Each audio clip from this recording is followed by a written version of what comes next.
Olá, minha gente boa, minha gente bonita, todos que nos acompanham aqui no nosso Notícias Comentadas do podcast Mesa de Debates de Tudo Um Pouco. E bora lá para alguns apanhados da semana, algumas questões interessantes que quero discutir aqui com vocês, convosco. Num português bonito aí, por assim dizer. E uma saudação inicial, claro, para os médicos da cidade de São Paulo, os médicos paulistanos que estão aí em estado de greve, em processo de greve, exigindo mais contratações de profissionais devido à onda da Omicron. Então, o pessoal da atenção primária à saúde estão querendo, por diversos problemas, diversas complicações que a categoria vem enfrentando, já que são os chamados heróis da saúde e tão prestigiados nesse momento de pandemia,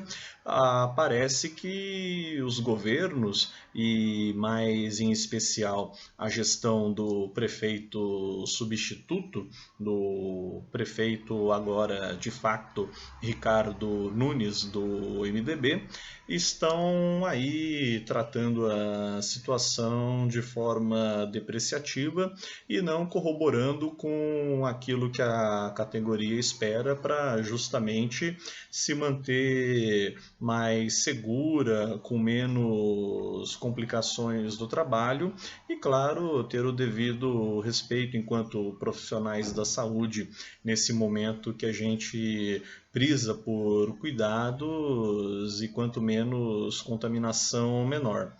No que diz a nota,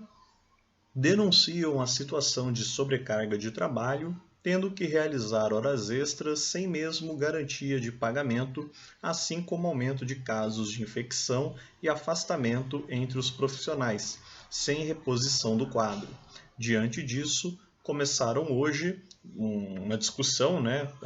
um estado de greve, começaram hoje uma greve para exigir condições de trabalho e de atendimento à população, assim como o pagamento das horas trabalhadas, contra o descaso de Ricardo Nunes com a vida da população e dos trabalhadores da saúde. Cerca de 1.600 profissionais da saúde da rede municipal de São Paulo estão afastados por adoecimento em meio ao avanço da variante Omicron e da gripe influenza. Nas redes estadual e privada, ocorrem situações semelhantes, com 10% dos profissionais da rede privada afastados por adoecimento. E, novamente, por isso, não saindo da discussão da vacinação, das políticas contra a Covid-19, estamos aqui, nós do canal, novamente solicitando, pedindo, praticamente implorando para que você, homem, mulher, criança, idoso, quem quer que seja,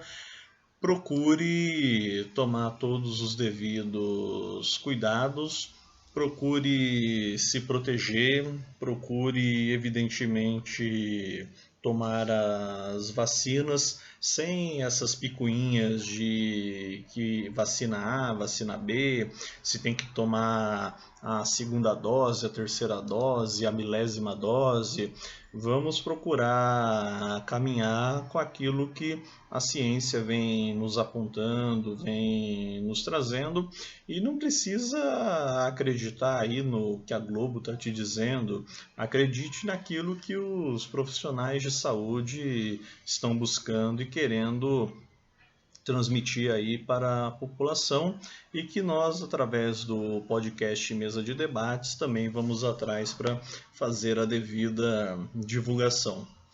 E ainda sobre as problemáticas da pandemia, temos uma notícia que ela é de uma certa forma positiva sob certos aspectos, mas devemos considerar sempre o famoso outro lado da questão. A notícia que eu digo aqui no caso é a de que o agronegócio bate recorde de exportações em 2021, Ano das filas do lixo e do osso. As exportações do agronegócio em 2021 somaram recorde de 120 bilhões de dólares, alta de 19,7% em relação ao ano anterior, conforme dados divulgados pela Secretaria de Comércio e Relações Internacionais, a SCRI, do Ministério da Agricultura. Em dezembro, o desempenho do setor também foi recorde de 9,88 bilhões de dólares, 36,5% superior aos 7,4 bilhões de dólares de 2020. A gente tem que considerar, porém, que esse lucro, essa grande gama de exportação, é claro que isso é bom para a economia do país de uma forma geral, é claro que isso faz a gente aparecer num cenário menos caótico e menos delicado do que tantas outras nações, do que tantas outras economias. Mas é preciso lembrar que nós estamos numa sociedade dividida em classes e numa sociedade, ainda mais no Brasil, que sabemos como funcionam as políticas de distribuição de renda e como a disparidade entre as classes é gigantemente visível e até mesmo assustadora. Então, grande parte desse lucro, é claro que precisamos dele para justamente isso de alguma forma entrar como receita para o país, porém ele acaba sendo em grande parte aquela taxa, aquele valor que fica nas mãos de poucos, nas mãos de alguns empresários, fazendeiros, a burguesia de uma forma geral e male-male setores do próprio governo, e acaba não chegando propriamente àquelas pessoas que mais precisam, acaba não atingindo de forma concreta através de programas sociais para aquelas pessoas que mais precisam, que são justamente essas que nós estamos falando, as pessoas que ao longo do ano de 2021 estiveram aí atrás de caminhões de lixo, açougues, granjas, ou mesmo lixões, depósitos, entre outras coisas, para poder adquirirem, para poderem conseguir o mínimo que fosse de alimento, por mais que aquilo já estivesse até mesmo em estado de decomposição, em estado de podridão, mas que male-male serviria ainda para mães, pais de família alimentarem os seus, alimentarem os do seu convívio e, claro, tentar de alguma forma, nesse caótico 2021, sobreviver à fome provocada, claro que por todas as dificuldades da pandemia, mas principalmente pelos fiascos nas reformas e também pelos ataques e pelas bagunças, por assim dizer, orquestradas por Ministério da Economia e governos federal, estaduais e municipais de uma forma geral. Não bastasse tudo isso, como colocaram aqui o pessoal do esquerdadiario.com.br, site do qual estou me baseando no noticiário desta semana, como eles mesmos colocam, é preciso impor um programa operário e anticapitalista frente às enchentes e deslizamentos. Como eles falam aqui no texto, o ano começou com fortes chuvas, enchentes e alagamentos em diversos estados do país. Bahia, Minas Gerais, entre outros, que o digam, né?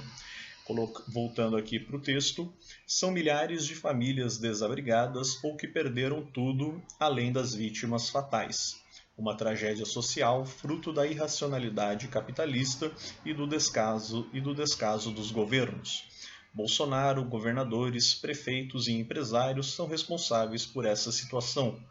Para solucionar esse grande problema, é necessário que as centrais sindicais, as entidades estudantis e os movimentos sociais organizem nossa luta para impor aos governos e empresários um plano de emergência que seja controlado pelos trabalhadores e a população, única solução possível para, de fato, conseguir resolver a destruição causada pelas enchentes e evitar novas tragédias. Aliás, o Romeu Zema, governador de Minas Gerais, filiado ao Partido Novo, um partido aí, podemos dizer que divisão ultraliberal, ele demonstrou aí um verdadeiro fracasso no que diz respeito à política de evitar desastres socioambientais, desastres ecológicos como esses que estamos vendo. Claro que eu não vou tolhar o cara, jogar a culpa nele naquilo que aconteceu em Brumadinho, que já vinha de vários problemas, incluindo problemas envolvendo a administração petista,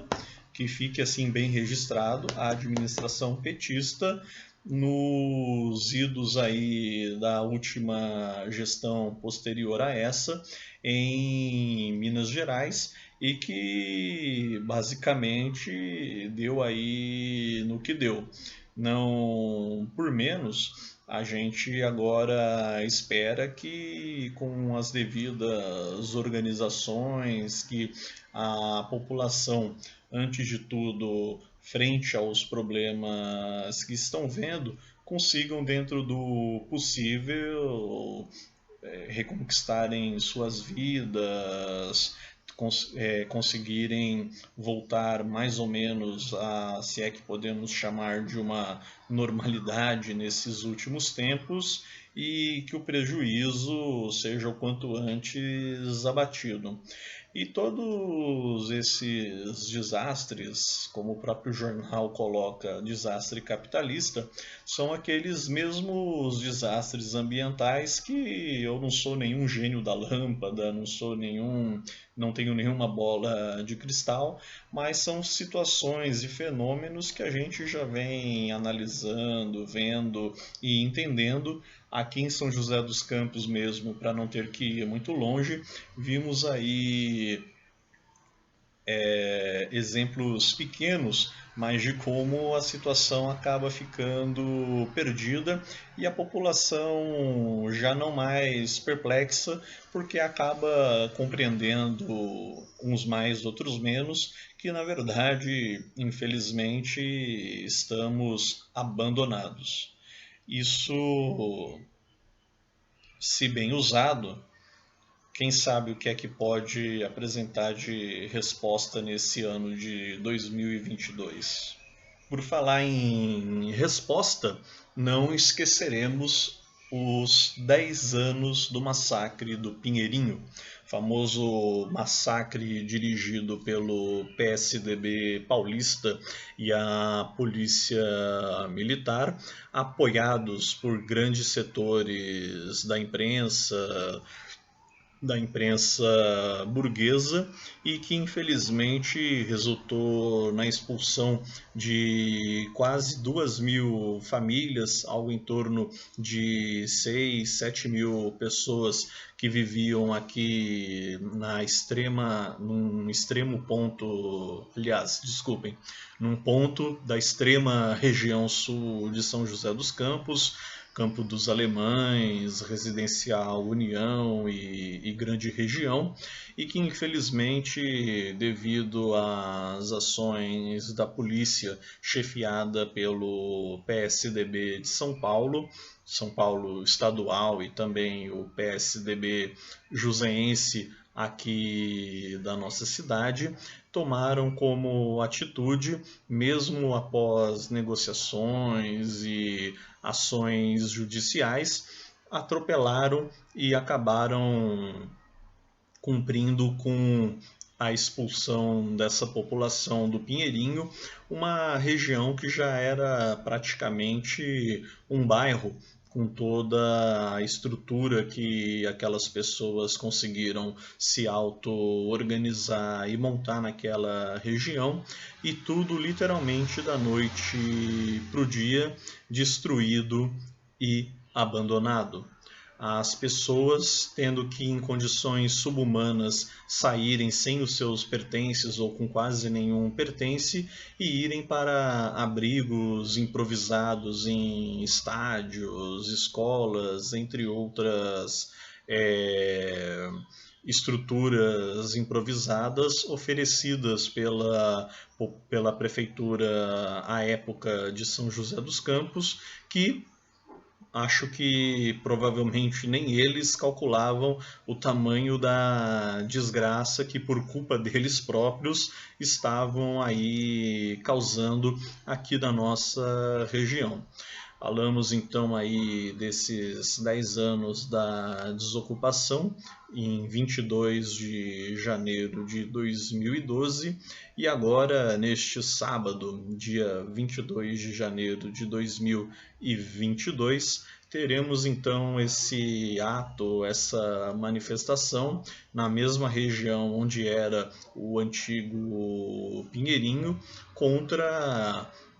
a atrocidade capitalista e, claro, todos os esqueminhas envolvendo o PSDB, o próprio Najinarras, o burguês dono daquele terreno e que dispensa mais comentários, e, claro, a ação coordenada da Polícia Militar e da Justiça à época, que provocou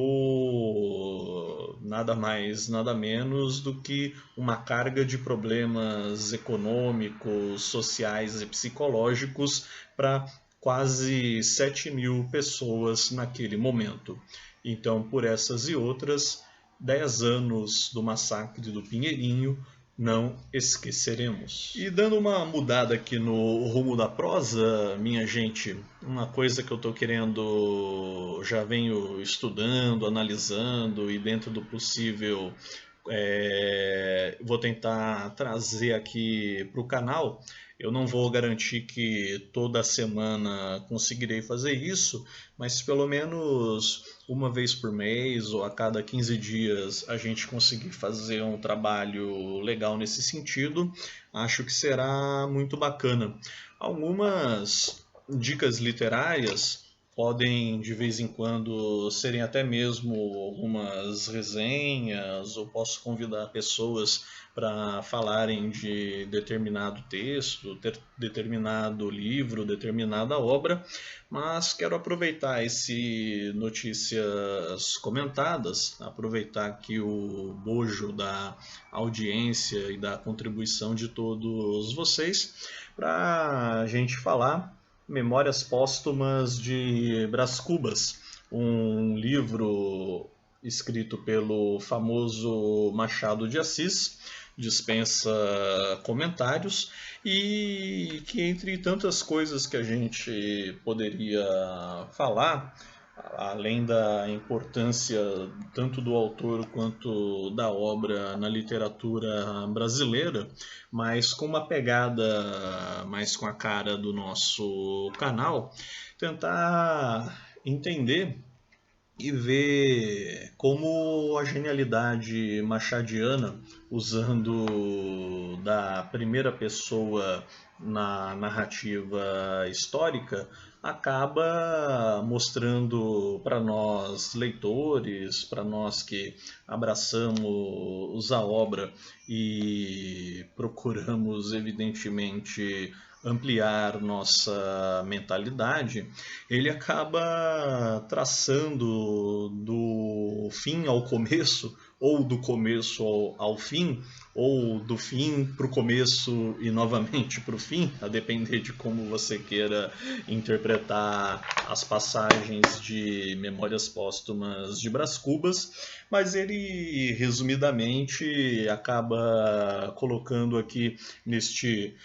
livro de memórias quando se fala que uma pessoa vai lançar um livro de memórias, colocar aí a sua história, você que acaba esperando uma epopeia, você que acaba esperando